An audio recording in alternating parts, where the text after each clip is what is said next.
Welcome to Man Does Tech, where I solve the problems you didn't even know you had. In this video, I will explain how to remote start your Acura MDX. First, ensure your vehicle is securely locked and within range of your remote. The remote start system allows you to precondition your vehicle's interior, making it comfortable before you even step inside. This feature is especially useful during extreme weather, providing a warm cabin in winter or a cool one in summer. It's a convenient way to enhance your driving experience.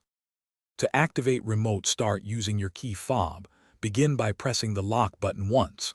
This ensures the vehicle is secured. Within 5 seconds of locking, press and hold the remote start button, which typically has a circular arrow icon. Hold it for about 2 seconds until the engine starts. The parking lights will flash 6 times, confirming the remote start is active.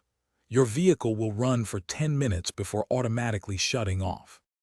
Once remote started, your Acura MDX's climate control system will automatically adjust to the last setting or a preset temperature, ensuring optimal comfort. The engine will run for a duration of 10 minutes. If you need more time, you can extend the run cycle by repeating the remote start steps, adding another 10 minutes. Remember, the vehicle must be locked for the remote start to function, and the hood must be fully closed. After remote starting, unlock your Acura MDX's doors using your key fob or the smart entry system. Once inside, simply press the brake pedal. This action will transition the vehicle from remote start mode to normal operation. Then, press the engine start/stop button as you normally would to fully take control of the vehicle. You are now ready to drive, enjoying the preconditioned cabin you prepared.